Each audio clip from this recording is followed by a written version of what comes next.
Assalamualaikum warahmatullahi wabarakatuh. Alhamdulillah, wassalatu wassalamu ala rasulillah Sayyidina Muhammad ibn Abdillah wa ala alihi wa sahbihi wa man tabi'ahu wa wala. La hawla wa la quwwata illa billah. Amma ba'du. Yang saya hormati Al-Ustaz Muhammad Dr. Muhammad Rahman, pengurus dan jamaah subuh yang dirahmati Allah Subhanahu wa taala. Marilah kita sama-sama kembali memanjatkan puji syukur kehadirat Allah Subhanahu wa taala yang masih memberikan kesempatan dan kesehatan kepada kita semua, sehingga alhamdulillah kita kembali bisa mengikuti kajian suruk di pekan keempat ini. Mudah-mudahan Allah berikan kita kemudahan, Allah kita berikan ilmu yang bermanfaat. Salawat beserta salam semoga senantiasa tercurah kepada junjungan kita Nabi besar Muhammad sallallahu alaihi wasallam, kepada keluarga, para sahabat, dan juga kepada orang-orang yang selalu mengikuti ajarannya sampai akhir zaman. Yang mudah-mudahan kita selalu berada di dalamnya sehingga kelak nanti kita mendapatkan syafaat dari Rasulullah sallallahu alaihi wasallam. Jemaah subuh yang dirahmati Allah Subhanahu wa taala, sebagaimana biasa pada pekan keempat akan diisi oleh Al-Ustaz Dr. Muhammad Rahman yang beliau akan membacakan kitab Nuzhatul Muttaqin, salah satu sarah dari kitab Riyadhus Shalihin. Begitu, mari kita siap-siapkan pendengaran kita, hati kita, telinga kita untuk menyimak apa yang akan disampaikan oleh beliau, dan mudah-mudahan kita diberikan ilmu yang bermanfaat. Dan untuk suruk pada pagi hari ini yaitu jam 5.42 ya, tambah 10 menit berarti 5.52. Insyaallah kita akan beriktikaf sampai jam tersebut. Sekali lagi mudah-mudahan Allah berikan kita ilmu yang bermanfaat. Kepada Al-Ustaz Muhammad Dr. Rahman disilakan.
Bismillahirrahmanirrahim.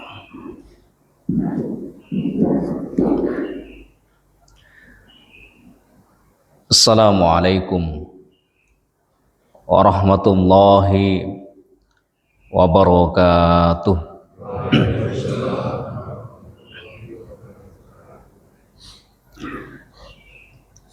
Alhamdulillahi rabbil alamin. Alhamdulillahilladzi an'amana binikmatil imani wal islam. Alhamdulillahilladzi anzala sakinata fi qulubil mu'minin liyazdadu imanan ma'a imanihim. Alhamdulillahil qail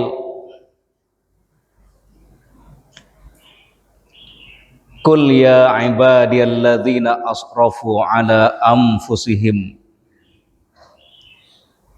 la taqnatu mir rahmatillah innallaha yaghfiru dzunuba jami'a innahu huwal ghafurur rahim. Asyhadu an la ilaha illallah wahdahu la syarikalah wa ashhadu anna Muhammadan abduhu wa rasuluh. Nusalli wa nusallim ala habibina wa qudwatina wa qurrati a'yunina sayyidina wa maulana Muhammadin sallallahu alaihi wasallama wa ala alihi wa ashabihi wa man tabi'ahum bi ihsanin ila yaumiddin. Amma ba'du, hamba-hamba Allah, Bapak dan Ibu sekalian, jamaah kajian subuh atau kajian syuruk Masjid Babul Jannah yang semoga senantiasa mendapatkan rahmat dan maghfirah dari Allah Subhanahu wa taala. Alhamdulillah, kita sebagai hamba-hamba Allah yang beriman tidak henti-hentinya, tidak bosan-bosannya untuk senantiasa bersyukur kepada Allah Subhanahu wa taala atas berbagai macam kenikmatan dan karunia yang Allah berikan kepada kita semuanya. Sampai detik ini dengan izin Allah Subhanahu wa taala kita masih bisa bernafas. Jasad dan ruh kita belum terpisah. Dan kita masih konsisten dengan iman dan Islam kita. Sehingga pada kesempatan yang penuh barokah ini kita bisa mengawali pagi dengan ibadah dan ketaatan kepada Allah Subhanahu wa taala. Semoga semua rangkaian ibadah yang kita lakukan pada pagi ini diterima oleh Allah Subhanahu wa taala sebagai amal soleh yang kelak pada hari kiamat akan memperberat timbangan kebaikan kita. Amin amin ya rabbal alamin. Jamaah sekalian, pada kesempatan yang penuh barokah ini saya akan membahas tentang babur roja, bab yang menjelaskan tentang pentingnya urgensi dari ar-roja. Ar-roja itu artinya mengharap, berharap kepada Allah Subhanahu wa taala bahwa semua amal-amal yang kita lakukan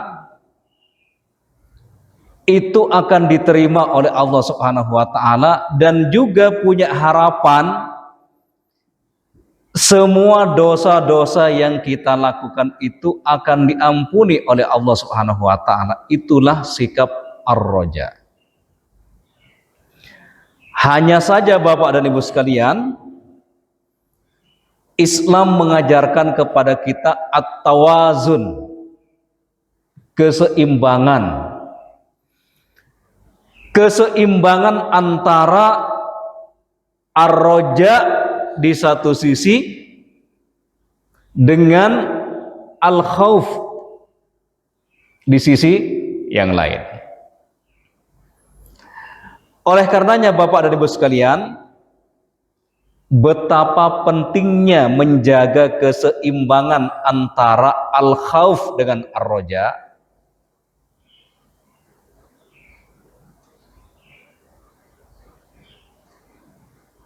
Sampai-sampai Rasulullah Sallallahu Alaihi Wasallam mengatakan bahwa agama Islam ini adalah agama yang mengajarkan tentang wasatiyah, dalam segala aspek kehidupan. Wasatiyah itu bisa kita maknai sebagai pertengahan atau proporsionalitas dalam segala urusan. Termasuk dalam konteks al-khauf war roja ini, Islam mengajarkan keseimbangan, Bapak dan Ibu sekalian. Karena ketika seseorang itu lebih dominan khaufnya, lebih dominan rasa khaufnya, tidak memiliki roja sama sekali, itu biasanya akan terjebak kepada khawarij. Jadi kelompok khawarij itu, Bapak dan Ibu sekalian, lebih dominan khaufnya daripada rojaknya. Karena mereka, kelompok khawarij itu lebih dominan khaufnya daripada rojaknya, mereka akhirnya terjebak kepada sikap berlebih-lebihan dalam beragama, sikap ekstrim dalam beragama. Sehingga kelompok khawarij ini, Bapak dan Ibu sekalian, memvonis murtad orang-orang yang melakukan dosa besar. Jadi dalam pandangan khawarij itu, orang-orang yang melakukan al-kabair, yang melakukan dosa-dosa besar itu dianggap keluar dari agama Islam. Oleh karenanya, dalam sejarah Islam,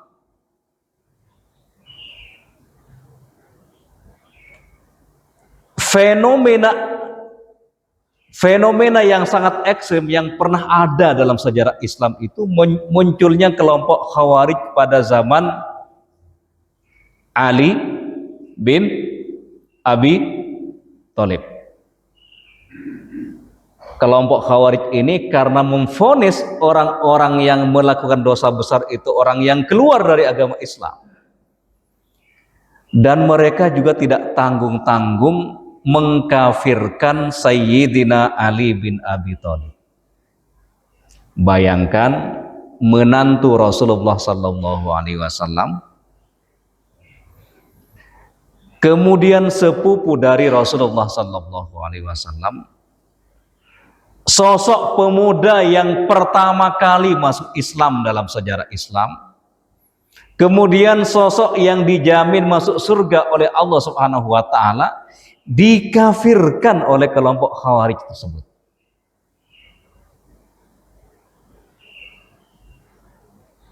Mereka menggunakan sebuah dalil, mereka menggunakan ayat, inil hukmu illa lillah. Jadi kelompok khawarij ini menggunakan ayat yang mereka ulang-ulang. Ayatnya ini benar, tetapi karena pemahamannya yang dangkal, karena pemahamannya yang keliru terhadap ayat tersebut, mereka terjebak kepada ekstremisme berlebih-lebihan dalam beragama. Jadi Bapak dan Ibu sekalian, kalau kita lebih dominan khaufnya, itu bisa berpotensi terjebak kepada paham khawarij.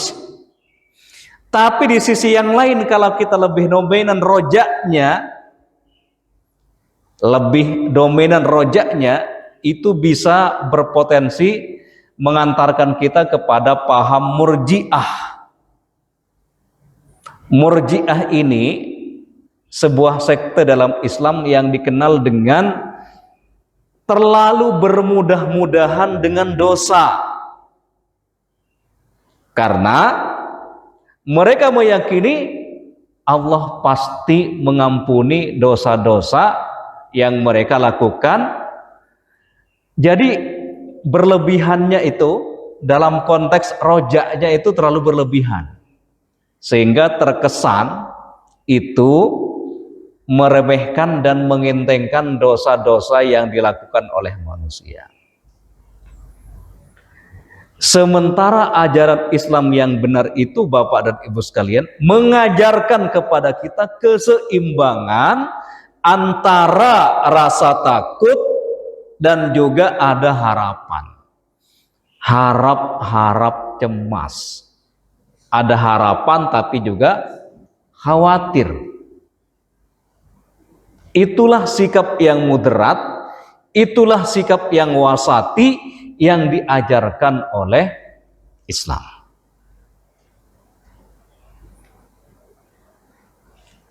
Nah, jamaah sekalian yang dirahmati oleh Allah Subhanahu wa taala, ketika Al-Imam An-Nawawi rahimahullahu taala membahas tentang pentingnya sikap roja ini, Al-Imam An-Nawawi dalam kitab Riyadhus Shalihin mengutip firman Allah Subhanahu wa taala dalam surat Az-Zumar ayat 53. Allah Subhanahu wa taala berfirman,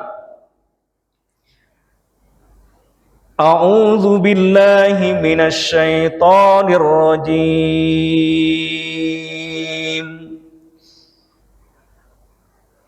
Bismillahirrahmanirrahim.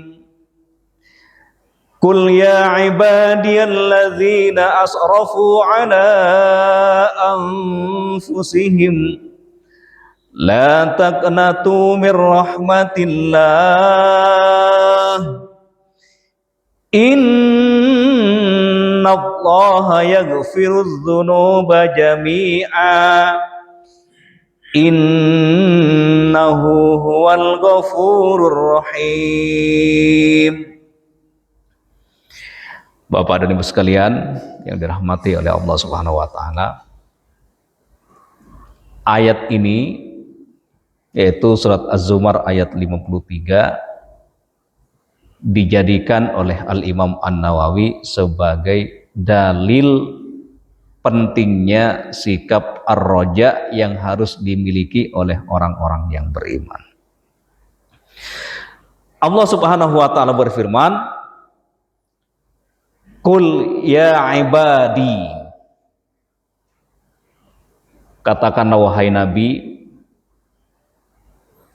ya ibadi, wahai hamba-hambaku.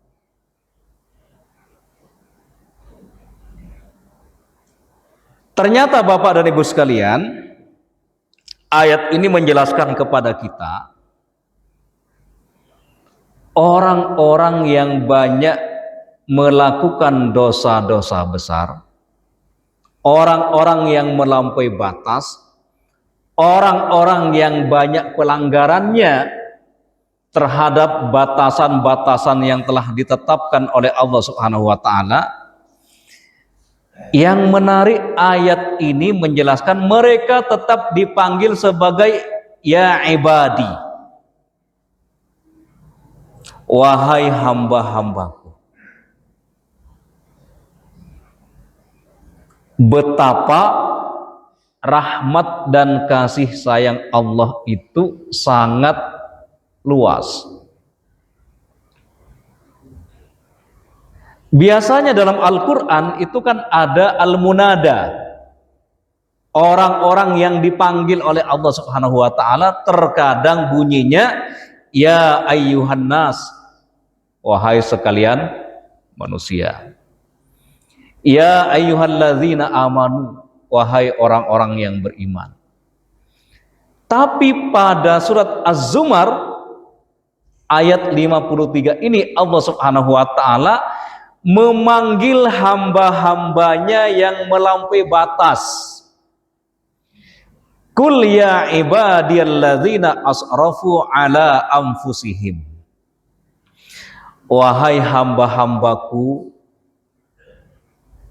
yang melampaui batas. Maksudnya melampaui batas itu banyak melakukan pelanggaran-pelanggaran, banyak melakukan maksiat, banyak melakukan dosa-dosa, baik al-kabair dan as-shaghair, baik dosa-dosa besar maupun kecil. Allah Subhanahu wa taala menyampaikan sebuah pesan kepada mereka, la taqnatu mir rahmatillah. Sesungguhnya la taqnatu, janganlah kalian berputus asa mir rahmatillah, dari rahmat Allah Subhanahu wa taala. Janganlah kalian berputus asa dari rahmat dan kasih sayang Allah Subhanahu wa taala. Allah itu Maha Ghafar, Maha mengampuni, Maha Ghafur. Dan janganlah kalian berputus asa dari rahmat Allah selama hayat masih di kandung badan, selama nafas kita masih diberikan oleh Allah Subhanahu wa taala kepada kita, selama belum datang kondisi sakaratul maut, selama matahari belum terbit dari barat, la taqnatu mir rahmatillah. Janganlah kalian sama sekali berputus asa dari rahmat Allah Subhanahu wa taala. Kenapa Allah Subhanahu wa taala menyampaikan janganlah kalian berputus asa dari rahmat Allah, wahai orang-orang yang melampaui batas? Itu jawabannya pada ayat berikutnya. Innallaha yaghfir dzunuba jami'ah. Sesungguhnya Allah Subhanahu wa taala yaghfir, senantiasa akan memberikan ampunan. Pakai fi'il mudhari, kata kerja sedang atau yang akan datang. Sesungguhnya Allah yang Maha Pengampun itu akan senantiasa memberikan ampunan, mengampuni dosa-dosa, mengampuni semua dosa-dosa jami'ah, semuanya tanpa terkecuali. Jadi jamaah sekalian, Al-Quran mengajarkan kepada kita sikap ar-roja, berharap kepada Allah Subhanahu wa taala bahwa dosa-dosa yang kita lakukan, ketika kita sikapi dengan taubatan nasuha, dengan taubat yang hakiki, dengan taubat yang sebenar-benarnya, maka semua dosa-dosa itu akan diampuni oleh Allah Subhanahu wa taala. Kita pasti teringat kisah ada seseorang yang membunuh 99 orang. Ada dalam sebuah kisah, dalam sebuah hadis ya, dijelaskan ada seseorang yang telah melakukan pembunuhan itu 99 kali. Akhirnya karena sudah banyak melakukan pembunuhan, bayangkan Bapak dan Ibu sekalian, 99 orang telah dibunuh. Dia akhirnya ingin bertaubat, mendatangi seorang guru, mendatangi seorang kiai kalau sekarang, mendatangi seorang ustadz dan berkonsultasi dengan ustadz tersebut. Dia bertanya, wahai guru, saya telah melakukan pembunuhan 99 kali.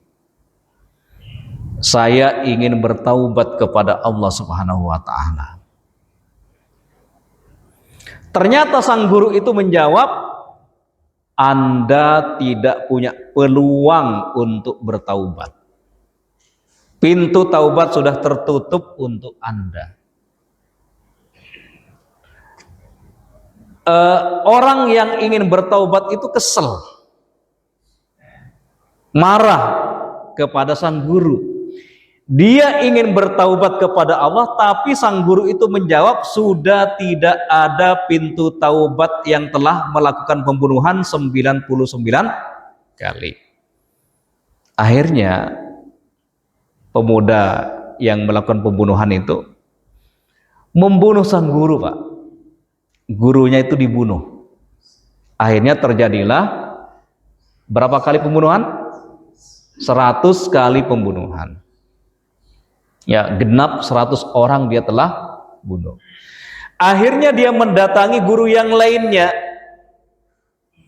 dan berkonsultasi dan bertanya kepada guru yang satunya, dan guru yang satunya ini memberikan jawaban, Anda masih punya peluang, Anda masih punya potensi mendapatkan maghfirah dan bisa bertaubat kepada Allah Subhanahu wa taala. Nah, jamaah sekalian, kalimat yang berbunyi innallaha yaghfiru dzunuba jami'a, sesungguhnya Allah akan mengampuni semua dosa-dosa tanpa terkecuali. Pertanyaannya Bapak dan Ibu sekalian, bagaimana dengan firman Allah Subhanahu wa taala yang berbunyi innallaha la yaghfiru ayyushraka bih wa yaghfiru ma duna dzalik. Sesungguhnya Allah Subhanahu wa taala akan mengampuni dosa-dosa kecuali dosa syirik. Jadi dalam surat Ali Imran tersebut Allah menjelaskan ada dosa syirik yang tidak akan diampuni oleh Allah Subhanahu wa taala. Ini kan dalam konteks ilmu tafsir nampak seolah bertentangan antara satu ayat dengan ayat yang lain. Di satu sisi dalam surat Az-Zumar ayat 53 Allah menjelaskan Allah akan mengampuni semua dosa. Tapi di dalam surat Ali Imran, saya lupa ayatnya, tapi bunyinya innallaha la yaghfiru ayyushraka bihi wa yaghfiru ma duna dzalika liman yasha. Dosa yang tidak diampuni itu dosa syirik. Nah, bagaimana cara memadukan antara dua ayat yang nampak bertentangan? Para ulama kemudian menjelaskan bahwa kedua ayat tersebut tidak bertentangan. Karena yang dimaksud oleh ayat bahwa Allah tidak akan mengampuni dosa syirik itu maksudnya adalah orang-orang yang telah meninggal dunia. Orang-orang yang telah meninggal dunia, orang-orang yang sudah wafat tapi belum sempat bertaubat kepada Allah Subhanahu wa taala dari kesyirikan yang dilakukannya. Maka orang tersebut nanti di akhirat tidak akan mendapatkan ampunan dari Allah Subhanahu wa taala. Jadi sekali lagi saya tegaskan bahwa orang-orang yang melakukan kesyirikan di dunia dan mereka meninggal dunia dan belum sempat bertaubat kepada Allah Subhanahu wa taala, maka nanti di akhirat mereka tidak akan mendapatkan ampunan dari Allah Subhanahu wa taala. Maksudnya tidak mendapatkan ampunan dari Allah itu apa? Ya, mereka tetap di neraka. Ya. Berbeda dengan dosa-dosa besar yang lain seperti riba, bukan mengentengkan riba ya. Ini maksudnya tingkatan dosanya aja. Karena dosa yang paling besar itu adalah asyirku billah, menyekutukan Allah. Misalkan ada dosa riba, dosa membunuh, dosa zina, ya, dosa minum khamr, dan dosa-dosa besar yang lainnya. Itu masih ada potensi mendapatkan maghfirah, ampunan dari Allah Subhanahu wa taala. Tapi berbeda dengan dosa asyirku billah. Jadi antara surat Az-Zumar yang menjelaskan semua dosa itu akan diampuni oleh Allah Subhanahu wa taala dengan ayat yang lain yang mengatakan satu-satunya dosa yang tidak diampuni itu adalah dosa syirik, itu tidak bertentangan. Karena Bapak dan Ibu sekalian, selama hayat masih di kandung badan, selama manusia itu kondisinya belum dalam kondisi sakaratul maut, karena kalau dalam kondisi sakaratul maut Bapak dan Ibu sekalian, semua pintu taubat sudah tertutup. Oleh karenanya dalam ayat yang menjelaskan taubatnya Fir'aun, ketika Fir'aun tenggelam di Laut Merah, beliau sadar bahwa Tuhan yang sebenarnya itu adalah Allah. Tapi taubat orang yang terjepit ya dalam kondisi halatul ihtidar, dalam kondisi sakaratul maut, maka taubatnya tidak diterima oleh Allah Subhanahu wa taala. Yang kedua, selama matahari belum terbit dari barat, yang itu menunjukkan dekatnya hari kiamat, maka potensi taubat itu masih terbuka. Oleh karenanya suatu ketika sahabat Ibnu Abbas ini dikenal dengan Imamul Mufassirin, imamnya ahli tafsir, dikenal juga dengan Turjumanul Quran, jubirnya Al-Quran. Jadi Ibnu Abbas itu dikenal dengan jubirnya Al-Quran. Suatu ketika Ibnu Abbas ditanya oleh seseorang tentang apakah ada peluang pintu taubat bagi orang yang telah melakukan pembunuhan.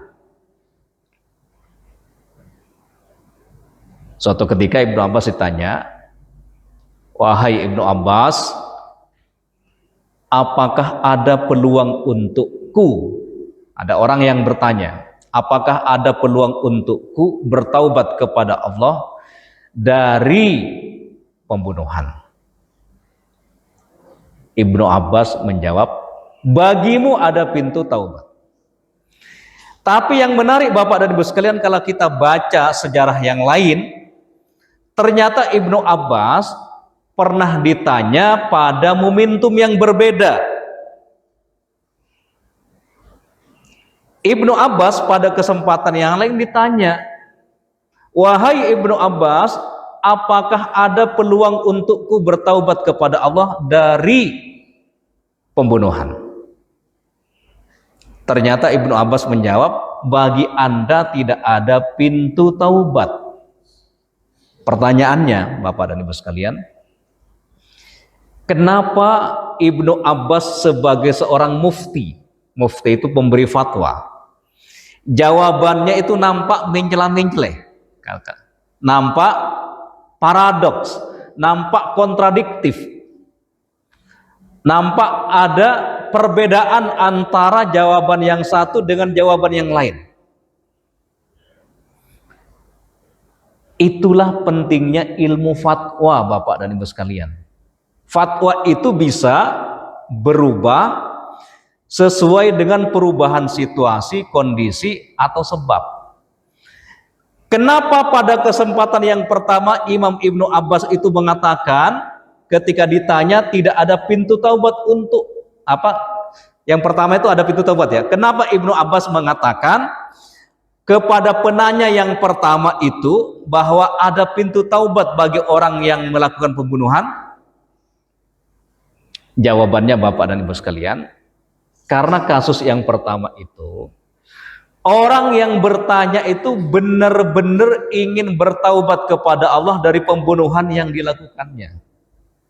Jadi momentumnya itu dia sudah melakukan pembunuhan dan ingin bertaubat kepada Allah Subhanahu wa taala. Maka Ibnu Abbas mengatakan Anda masih ada peluang bertaubat. Sementara momentum yang lain, kasus yang kedua adalah ada orang yang bertanya kepada Ibnu Abbas, tapi pertanyaannya itu untuk dijadikan justifikasi pembenaran untuk melakukan pembunuhan. Jadi kasus yang kedua ini Bapak dan Ibu sekalian, dia baru punya niat akan membunuh. Nah, Ibnu Abbas memahami gerak-gerik dari mustafti ini. Mustafti itu orang yang meminta fatwa. Jadi seorang mufti harus bisa membaca keadaan, membaca gerak-gerik penanya. Orang yang berkonsultasi itu harus dipahami ya kondisinya. Apakah dia bertanya itu memang benar-benar bertanya untuk mengetahui sebuah hukum, atau pertanyaannya itu justru untuk mencari pembenaran, Pak? Bayangkan kalau Ibnu Abbas mengatakan kepada kasus yang kedua tadi ya, orang yang kedua mengatakan Anda punya kesempatan untuk bertaubat, dia akan membunuh dengan alasan fatwa dari Ibnu Abbas. Makanya Bapak dan Ibu sekalian, seorang mufti yang biasa dimintai konsultasi, yang biasa dimintai fatwa, itu harus memahami psikologis orang yang bertanya. Oleh karenanya ada kisah yang menarik Bapak dan Ibu sekalian. Ada kisah yang menarik di sebuah negara. Ini saya pernah dengar dari dosen dari Sudan ya, bercerita ada seorang hakim pengadilan terkait perceraian, Pak ya. Ada seorang hakim didatangi oleh pasutri, oleh pasangan suami istri yang ingin bercerai. Jadi ada pasangan suami istri yang datang kepada seorang hakim, dia ingin bercerai. Tetapi hakim itu, Bapak dan Ibu sekalian, sebagai manusia biasa, melihat wanita bersama suaminya akan bercerai itu, dalam pandangan hakim kok ini kok cantik ya, katanya gitu. Yang ingin bercerai pasutri itu, Pak, dalam dalam lintasan sang hakim ini kok cantik banget sih Akhirnya Bapak dan Ibu sekalian, karena ada pandangan, ada perasaan seperti itu, ya, sang hakim itu melakukan skorsing sidang 2 jam, Pak. Jadi diskor, sidangnya itu skor 2 jam. Tunggu dulu 2 jam, ya. Saya akan balik ke rumah dulu, katanya itu. Saya akan balik bertemu dengan istri saya dulu, katanya itu kan. Setelah bertemu dengan istrinya, ternyata memandang istri orang tuh biasa lagi, Pak. Awalnya kan ini kok cantik banget, katanya itu kan. Bagaimana kalau misalkan hakim itu nggak pulang ke rumah, Pak? Kira-kira apa keputusannya, Pak? Segera diputuskan Anda harus bercerai, karena sang hakim itu ingin menikahinya, bisa jadi begitu. Tapi setelah hajatnya terselesaikan, ternyata wanita yang nampak cantik itu jadi biasa-biasa lagi, Pak.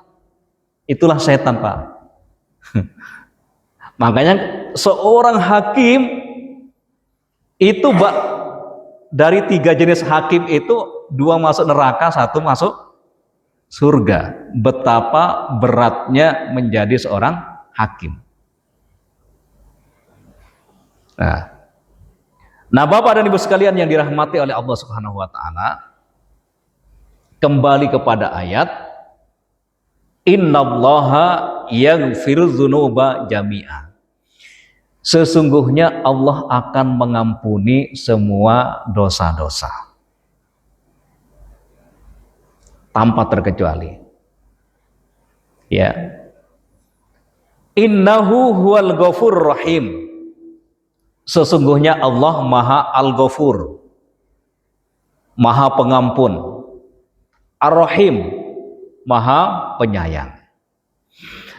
Nah, Bapak dan Ibu sekalian yang dirahmati oleh Allah Subhanahu wa taala, inilah yang dijadikan oleh Al-Imam An-Nawawi, ayat inilah yang dijadikan oleh Al-Imam An-Nawawi sebagai dalil dari sikap roja.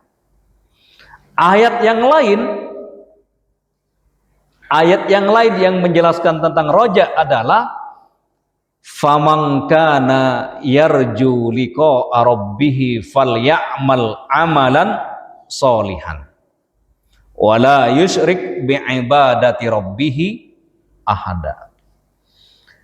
Barang siapa yang berharap, yang punya harapan bertemu dengan Allah Subhanahu wa taala, falyamal amalan sholihan, maka hendaknya memperbanyak amal-amal soleh, memperbanyak amal-amal kebaikan. Tapi amal-amal kebaikan itu jangan sampai diiringi dengan kesyirikan. Wala yusyrik bi ibadati rabbih ahad. Ada perintah falyamal amalan sholihan, itu perintah. Tapi ayat tersebut juga ada larangannya, wala yusyrik bi ibadati rabbih ahad. Jangan sampai seseorang itu menyekutukan Allah Subhanahu wa taala. Nah, jamaah sekalian yang dirahmati oleh Allah Subhanahu wa taala, jadi saya tegaskan kembali Bapak dan Ibu sekalian, Islam itu mengajarkan keseimbangan antara al-khauf di satu sisi dengan ar-roja. Kita kombinasikan, kita padukan antara rasa takut dengan juga harapan. Ada harapan, tapi juga ada kekhawatiran.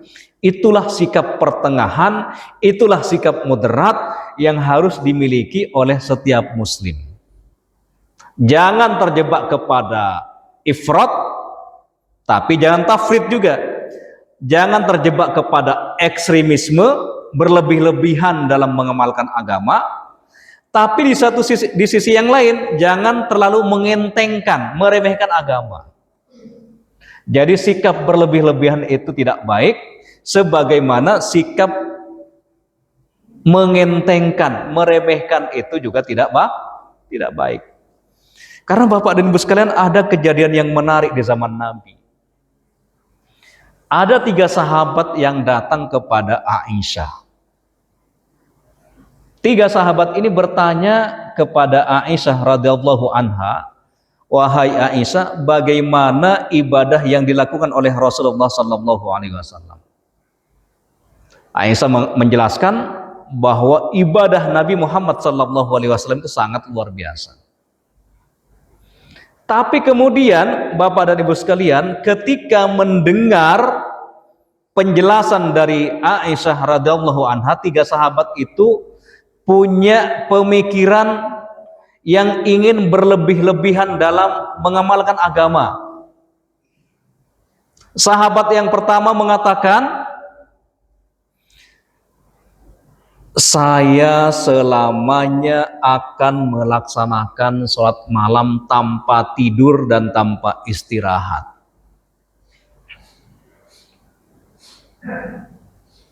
Kira-kira sikap ini benar gak Bapak dan Ibu? Jadi sahabat yang pertama itu mengatakan, selama-lamanya saya akan melaksanakan sholat malam, selamanya saya akan melaksanakan sholat malam tanpa istirahat. Sahabat yang kedua mengatakan, saya akan berpuasa dan selamanya tidak akan berbuka. Akan berpuasa dan tidak berbuka. Sahabat yang ketiga mengatakan, wa ana a'tazilun nisaa falan atazawwaja. Sahabat yang ketiga mengatakan, saya sama sekali akan menjauhi perempuan, menjauhi wanita, dan selamanya tidak akan menikah. Selamanya, falan atazawwaja, selamanya tidak akan menikah dengan perempuan. Nabi mendengar itu langsung meluruskan pemahaman yang ekstrim ini, pemahaman yang berlebih-lebihan dalam beragama ini. Nabi mengatakan, antumul ladzi kadza wa kadza, apakah kalian tadi yang mengatakan begini-begini? Fa inni akhsyakum billah. Kata Nabi, aku adalah orang yang paling bertakwa, orang yang paling takut kepada Allah daripada kalian. Walaupun saya orang yang paling bertakwa kepada Allah, saya sholat malam tapi tetap istirahat. Saya berpuasa tapi tetap berbuka, kata Nabi. Bahkan saya banyak ibadah tapi tetap menikah. Dan Nabi mengatakan, faman raghiba an sunnati falaisa minni. An-nikahu sunnati. Sunnati itu Pak, kalau nggak ada harkatnya, itu tulisannya sama dengan santai Pak. Kalau misalkan kalau nggak ada harkatnya, itu bisa dibaca an-nikahu santai gitu kan. Nikah itu disikapi santai. Kalau nggak ada harkatnya, coba nanti dicek ya. Bisa dibaca santai. Maksudnya kalau ada orang yang salah paham, itu bisa dibaca an-nikahu santai. Pernikahan itu adalah sesuatu yang santai. Padahal dibaca sunnati, an-nikahu sunnati. Jadi hadis itu, hadis yang menjelaskan an-nikahu sunnati, pernikahan itu adalah sunnah Nabi Muhammad SAW. Itu ketika Nabi merespon ada sahabat yang tidak mau menikah, yang tujuannya ingin fokus beribadah.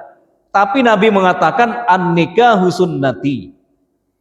Menikah itu sunnahku. Faman raghiba an sunnati falaisa minni. Barang siapa yang tidak suka, barang siapa yang membenci sunnahku, maka dia bukan termasuk dari golonganku, kata Rasulullah SAW.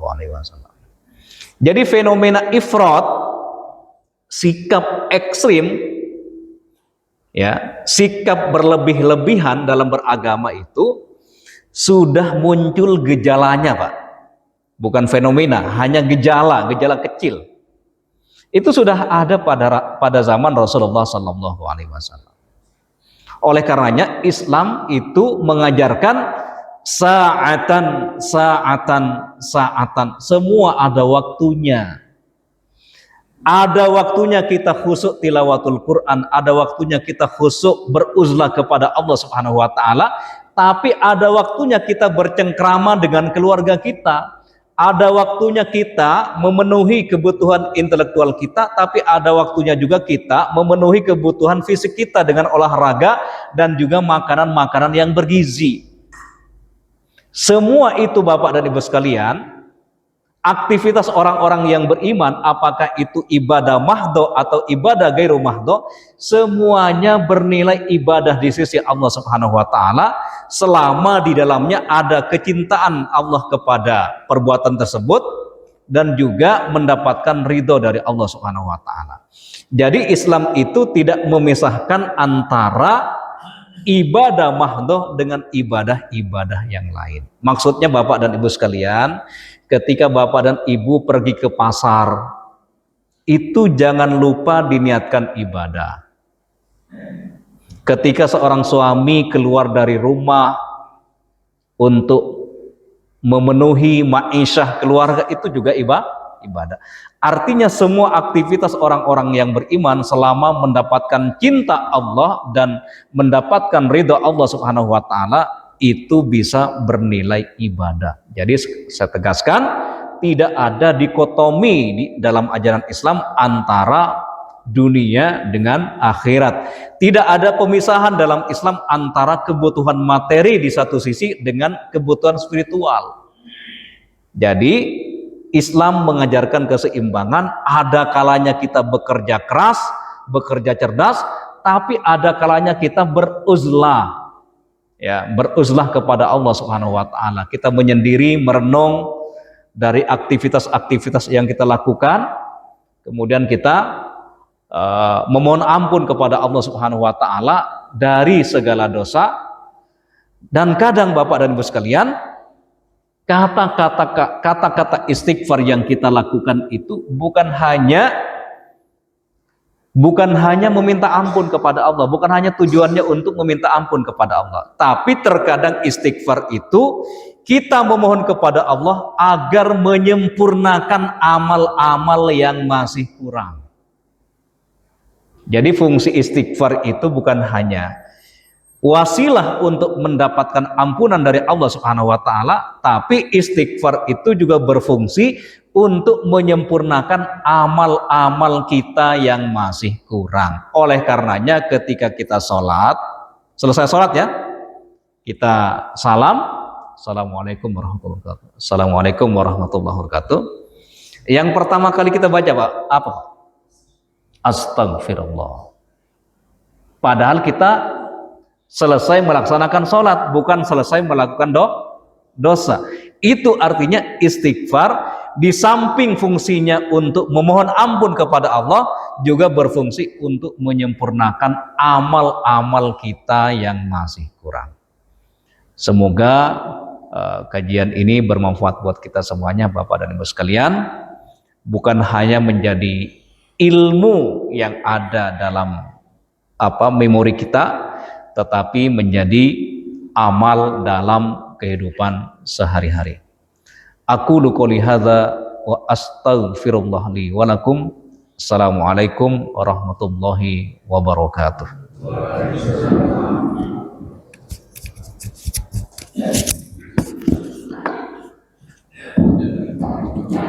Hah? Oh, masih ada? Kalau ada yang mau bertanya? Iya, saya kira udah masuk ini ya. Masih ada waktu 10 menit. Sambil menunggu waktu syuruk ya.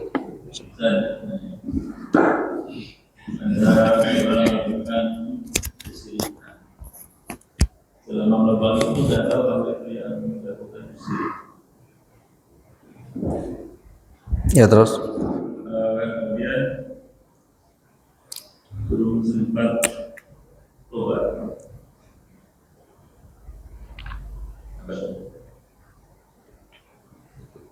Itu. Ada yang lain Bapak dan Ibu sekalian, biar sekalian?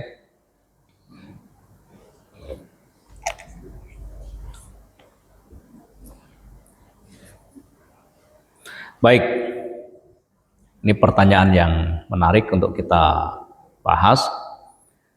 Bagaimana kalau ada orang yang melakukan kesyirikan tanpa disadari ya? Dia nggak paham itu ya. Tidak paham terhadap syirik tersebut, dan dia belum sempat bertaubat kepada Allah Subhanahu wa taala. Pertanyaannya, apakah orang tersebut benar-benar tidak paham dan apakah dia posisinya benar-benar tidak paham atau bagaimana? Ya, benar-benar tidak paham ya. Jadi kalau ada seseorang itu ya yang melakukan sesuatu dan dia tidak memahami kesalahan tersebut, semoga itu termasuk dalam kategori ayat yang mengatakan wa ma kunna mu'adzibina hatta nab'asa rasulan. Ayat ini menjelaskan bahwa Allah Subhanahu wa taala tidak akan mengazab, memberikan siksa kepada suatu kaum sampai datang kepada mereka seorang rasul. Maksudnya sampai datang kepada mereka dakwah, sampai datang kepada mereka ilmu. Kalau mereka sudah mendapatkan petunjuk, sudah mendapatkan penjelasan, ya, tapi tetap tidak mengikuti, nah itu sudah termasuk kategori orang-orang yang akan mendapatkan siksa. Tapi bagaimana kalau ada kasus orang itu benar-benar tidak paham? Ya, semoga Allah Subhanahu wa taala, rojak kita ya, rojak kita, harapan kita, semoga orang tersebut mendapatkan maghfirah dari Allah Subhanahu wa taala. Itu aja sikapnya ya, sikap yang kita lakukan. Karena dalam syariah juga ada istilah al-udhru bil jahli. Al-udhru bil jahli. Ada orang itu yang diberikan uzur karena kebodohannya, karena ketidaktahuannya. Ya, jadi kalau seseorang tuh benar-benar dia tidak memahami apa yang dia lakukan, harapan kita semoga Allah Subhanahu wa taala mengampuni dosa-dosanya. Itu aja sikapnya ya. Karena saya nggak bisa memastikan, karena yang ditegaskan oleh ayat tersebut, Allah tidak akan mengampuni dosa syirik adalah orang yang terang-terangan, yang atas kesadarannya tetap dia melakukan sebuah kesyirikan. Jadi bil wa'yi, melakukannya itu dengan penuh kesadaran. Ya, dengan penuh kesadaran, bukan bil jahli. Karena terkadang ada orang itu ikut-ikutan ya. Ikut-ikutan, misalkan ada acara adat ya, adat-adat tertentu itu kan biasanya ada orang ikut-ikutan aja. Ya, semoga ikut-ikutannya itu ya menyebabkan orang tersebut diampuni dosa-dosanya oleh Allah Subhanahu wa taala. Saya tidak bisa memastikan Pak Dadannya itu, tapi kita berharap semoga ketidaktahuannya itu menyebabkan Allah mengampuni dosa-dosanya. Itu jawaban saya.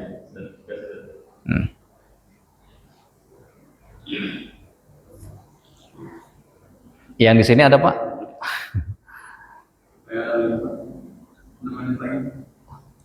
Saya baca hadis yang lain apa? Saya kira udah selesai tadi. Ya. Kalau yang alim, ya orang yang paham, dia tahu ilmunya, ya, dan dia melakukan syirik yang lain. Ya.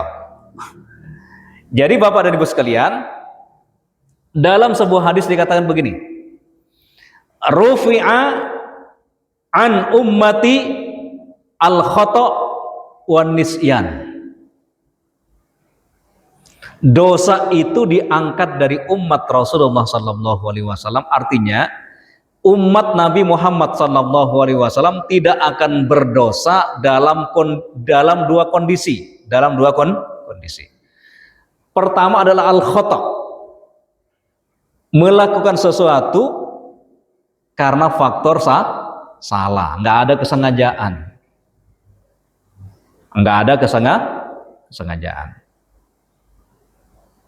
Yang kedua, an-nisyan, dalam kondisi lupa. Misalkan Bapak dan Ibu dalam kondisi puasa lupa Pak, ada air di kulkas langsung diminum. Itu kan dalam kondisi lupa. Itu rizki dari Allah Subhanahu wa taala. Tapi jangan dilanjutkan Pak ya. Kalau udah ingat langsung segera akhirnya taruh kulkas lagi, jangan disempurnakan minumnya. Ini rizki dari Allah. Wah. Misalkan begini juga Bapak dan Ibu sekalian. Ya. Ada orang yang ngigo, ya, misalkan di asrama, santri itu kan biasanya kan tidur di asrama, ngigo sambil mukul temannya, itu juga apa? Karena dalam kondisi tidak sadar. Nah, orang-orang yang melakukan sesuatu dalam dua kondisi, al-khata' wan nisyan, karena tidak sengaja dan juga karena lupa, itu tidak akan mendapatkan dosa. Yang mendapatkan dosa itu adalah orang-orang yang melakukan sesuatu dengan penuh kesadaran. Dengan penuh kesadaran, dia tahu ilmunya, dia sudah paham, tapi tetap melakukannya.